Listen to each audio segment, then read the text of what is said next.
ನಿಮಗೆ ಆವಾಗಲೇ ಹೇಳಿದೆ ನಾನು, ಸಾಧಾರಣವಾದ ವ್ಯಕ್ತಿಗಳಿಗೆ 45 ನಿಮಿಷ ಮಿನಿಮಮ್, ಮ್ಯಾಕ್ಸಿಮಮ್ 1 ಅವರ್.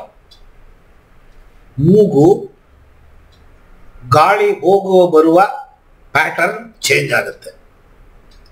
45 ನಿಮಿಷ ಪಿಂಗಳ ನಾಡಿಯಲ್ಲಿ ಗಾಳಿ ಹೋಗ್ತಿದ್ರೆ 45ನೇ ನಿಮಿಷದಿಂದ 5 ನಿಮಿಷಗಳು ಸುಷುಮ್ನ ನಾಡಿಯಲ್ಲಿ ಓಡಾಡ್ತಿರುತ್ತೆ ಗಾಳಿ.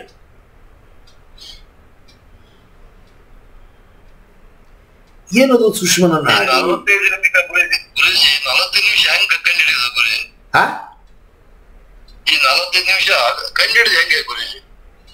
ಅದು ನಿಮಗೆ ಮುಂದೆ ಪಾಠ ಬರುವಾಗ ಹೇಳ್ತೀನಿ.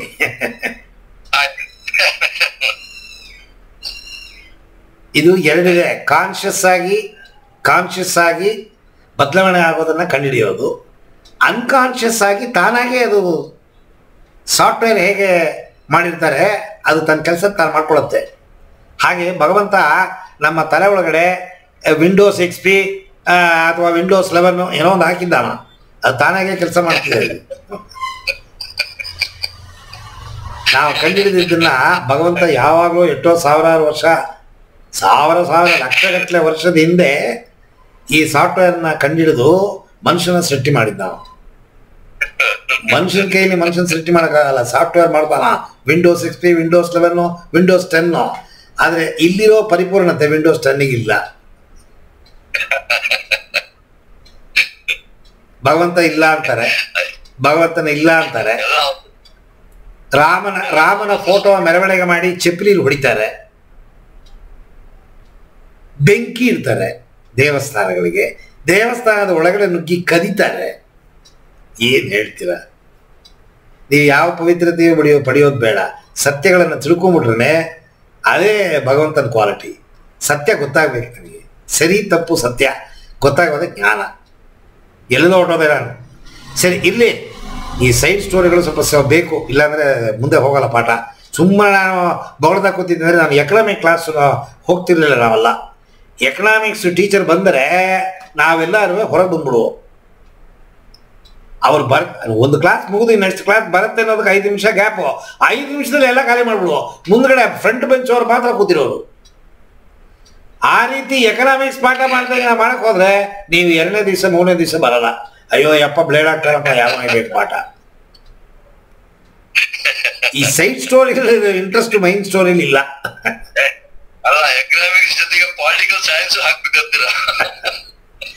ಎಲ್ಲ ಸೇರಿದ್ರೆ ಚೆನ್ನ. ಸೊ ಈ ಬಲಭಾಗದ ಮೆದುಳಿಗೆ ಪಿಂಗಳ ನಾಡಿ ಅಂತ ಹೇಳ್ತೀವಿ. ಆ ಪಿಂಗಳ ನಾಡಿ 45 ನಿಮಿಷಗಳು ತನ್ನ ಕೆಲಸವನ್ನು ತಾನು ಮಾಡಂಗೆ ಭಗವಂತ ಮಾಡಿಬಿಟ್ಟಿದ್ದಾನೆ. ನೀವೇನು ಮಾಡೋದೇ ಬೇಡ. ನೀವಾಗಿ ಮಾಡುವ ವಿದ್ಯೆಯೇ ಸ್ವರಯೋಗ. ನೀವಾಗಿ ಮಾಡದೆ ತಾನಾಗಿಯೇ ತನ್ನ ಕೆಲಸವನ್ನು ಮಾಡ್ಕೊಳ್ತಾ ಇದೆ ಆಲ್ರೆಡಿ. ಅದು 45 ನಿಮಿಷ ನಡಿಲೇಬೇಕು, ಅದು ಫಿಕ್ಸು. ಈ ಟೈಮಲ್ಲಿ, ಬೆಳಗ್ಗಿನ ಟೈಮಲ್ಲಿ ಇಷ್ಟೇ ದಿನ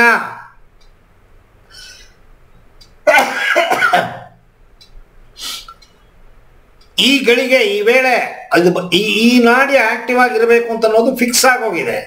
ಅದು ಫಿಕ್ಸ್ ಆಗದೆ ಏರ್ಪೇರ್ ಆಗೋಯ್ತು ಅಂತಂದ್ರೆ ಮಾನಸಿಕ ದೈಹಿಕ ಒತ್ತಡ ಬಂದ್ಬಿಡುತ್ತೆ. ಅದು ಫಿಕ್ಸ್ ಆಗಿದೆ. ಅದು ಏನು ಅಂತ ಹೇಳೋದನ್ನೇ ಕಂಡುಹಿಡಿದಿದ್ದಾರೆ ಎಲ್ಲ. ಧ್ಯಾನ ಮಾಡಿ ಮಾಡಿ ಮಾಡಿ ಮಾಡಿ ಮಾಡಿ ಮಾಡಿ ನೀವು ಕೇಳಿದ್ರೆ ನನ್ನ ಪ್ರಶ್ನೆ ಈಗ, ಹೇಗೆ ಕಂಡುಹಿಡಿಯೋದು ಅಂತ. ಇದನ್ನು ಕಂಡುಹಿಡಿದವರು ಯೋಗಿಗಳು. ಧ್ಯಾನ ಮಾಡುವಾಗ ಅವರ ಯೋಚನೆ ಮೂಗಿನ ಮೇಲಿರೋದು, ಶ್ವಾಸಕ್ರಿಯೆ ಮೇಲಿರೋದು. ಶ್ವಾಸದ ಮೇಲೆ ಮನಸ್ಸನ್ನು ಇಡು. ರಮಣ ಮಹರ್ಷಿ ಹೇಳಿದ್ರು. ಯಾರು ಗೊತ್ತಾ ರಮಣ ಮಹರ್ಷಿ?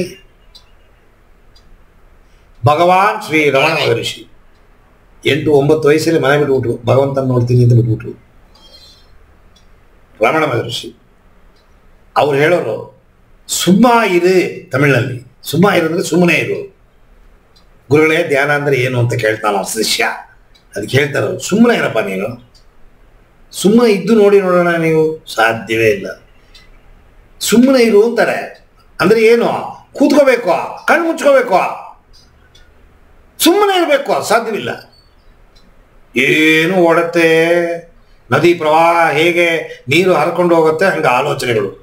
ಅದು ನೀವು ಸುಮ್ಮನೆ ಕಣ್ಣು ಮುಚ್ಚಿಬಿಟ್ರೆ ಇದ್ರೆ ಇಲ್ಲಿ ಆಲೋಚನೆ ಜಾಸ್ತಿ. ಈ ನೆಟ್ ಕಣ್ಣು ಬಿಟ್ಕೊಂಡು ನಾನು ನೋಡ್ತಾ ಇದ್ದೀರೋ ಸ್ವಲ್ಪ ನಿಮ್ಮ ಆಲೋಚನೆ ಕಮ್ಮಿ ಇದೆ. ಈಗ ನಾನು ಇಲ್ಲ, ಸುತ್ತಮುತ್ತ ಹೆಂಡತಿ ಇಲ್ಲ, ಮಕ್ಕಳಿಲ್ಲ, ನೀವು ಒಂಟಿ ಇರಿ, ತಲೆ ಕೆಟ್ಟೋಗುತ್ತೆ, ಇರೋಕ್ಕಾಗಲ್ಲ. ಟಿ ವಿ ಹಾಕ್ತೀವಿ, ಮೊಬೈಲ್ ತಿರುಗಿಸ್ತೀವಿ, ಹೊರಗೆ ಹೋಗ್ತೀವಿ, ಒಳಗೆ ಬರ್ತೀವಿ, ಫ್ಯಾನ್ ಹಾಕ್ತೀವಿ, ಫ್ಯಾನ್ ಆಫ್ ಮಾಡ್ತೀವಿ, ಏನಾದ್ರು ಮಾಡ್ತಾ ಇರ್ತೀವಿ, ಸುಮ್ಮನೆ ಇರೋಕ್ಕೆ ಸಾಧ್ಯವಿಲ್ಲ.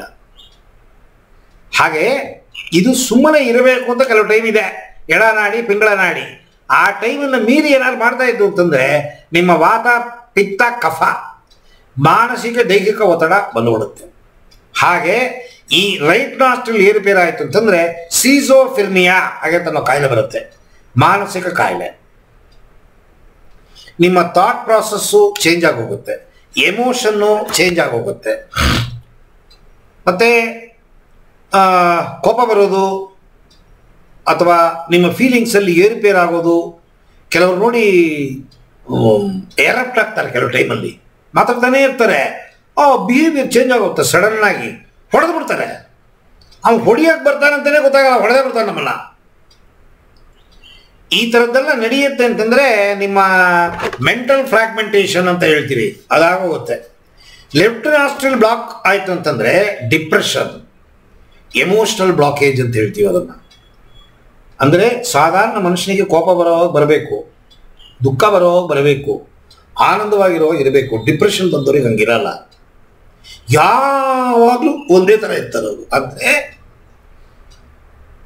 ದುಃಖ ದುಃಖ ದುಃಖ, ನೋವು ನೋವು ನೋವು, ನಕಾರಾತ್ಮಕ ನಕಾರಾತ್ಮಕ ನಕಾರಾತ್ಮಕ. ಮನಸ್ಸು ಪಾಸಿಟಿವ್ ಆಗಿದ್ದರೆ ಮಾತ್ರ ದೇಹದಲ್ಲಿರೋ ಪಾರ್ಟ್ಗಳೆಲ್ಲ ಪರ್ಫೆಕ್ಟಾಗಿ ಕೆಲಸ ಮಾಡುತ್ತೆ. ಮನಸ್ಸು ನೆಗೆಟಿವ್ ಆದರೆ ಚಕ್ರ ನೆಗೆಟಿವ್ ಆಗುತ್ತೆ. ಈ ಚಕ್ರದ ಬಗ್ಗೆ ನಾನು ಫುಲ್ ಡೀಟೇಲ್ ನಿಮಗೆ ಹೇಳಲಿಲ್ಲ. ಈ ಚಕ್ರದ ಬಗ್ಗೆನೇ 1 ವಾರ 10 ದಿವಸ ಕ್ಲಾಸ್ ಮಾಡಬೇಕು, ಅಷ್ಟು ದೊಡ್ಡ ಸಬ್ಜೆಕ್ಟು ಚಕ್ರಗಳು. ಸುಮ್ಮನೆ ಹೇಳಿದೆ ಅಷ್ಟೇ ನಾನು. ಚಕ್ರಗಳಿಗೆ ಬಣ್ಣ ಇದೆ,